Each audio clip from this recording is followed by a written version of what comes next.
Jade Buhoy at narito ang mga napapanahong balita. Tinatayang 300 pamilya o 1,000 katao ang apektado matapos sumiklab ang sunog sa Port Area, Manila. Bandang alas 12 ng hating gabi nitong Miyerkules nang sumiklab ang apoy na umabot sa ikalimang alarma. Kung kaya't 25 bumbero ang kinakailangan para maepula ito. Kalaunan, bandang alas 5:30 ng umaga nang maituring na kontrolado ang sitwasyon. Patuloy ang Bureau of Customs o BOC sa pagsira ng milyon-milyong iligal na vape products bilang bahagi ng kampanya kontra smuggling. Tungayan ang ulat sa balitang ito.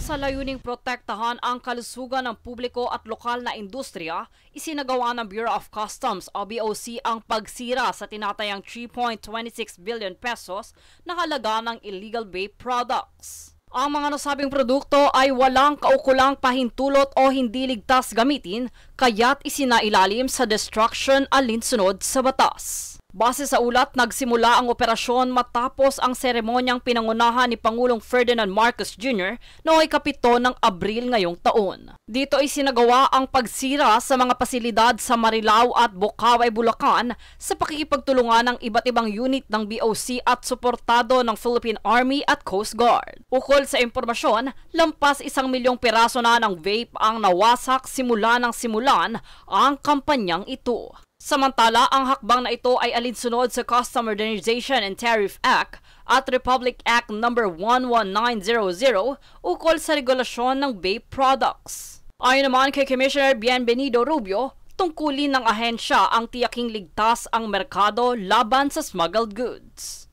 Aniya na mananatiling matatag ang ahensya sa laban kontra smuggling para sa kapakanan ng mamamayang Pilipino. Jade Buhoy, nag-uulat para sa Golden Nation Network.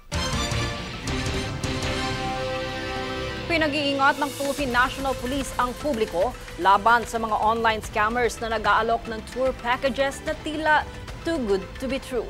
Ngayong papalapit na summer travel season. Hinihikayat din ang publiko na i-verify muna kung lehitimo ba ang mga travel agency o booking platform bago makipagtransaksyon. Dagdag pa ng PNP maging mapagmatsyag at agad na i-report ang mga kahina-hinalang aktibidad online sa official hotline ng PNP Anti-Cybercrime Group at kanilang verified social media accounts. Kami ang boses ng pagbabago. Ako si Jade Buhoy at ito ang News Force. Sa ulo ng mga balita. 300 pamilya apektado matapos ang sumiklab na sunog sa Port Area, Manila. DICT magpapatupad ng free Wi-Fi sa mga MRT3 stations at tren.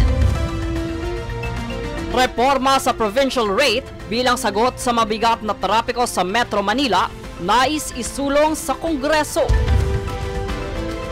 DepEd nangakong susuportahan at magiging ligtas ang mga gurong magsisilbi sa nalalapit na eleksyon. DA ibinida ang native delicacy ng Cagayan Valley sa buwan ng kalutong Pilipino. Most anticipated rematch, Ayala versus Swiatek, tuloy sa Madrid Open. Patas at pantay na balita. Komprehensibong ulat para sa pulso ng masa. Ito ang News 4.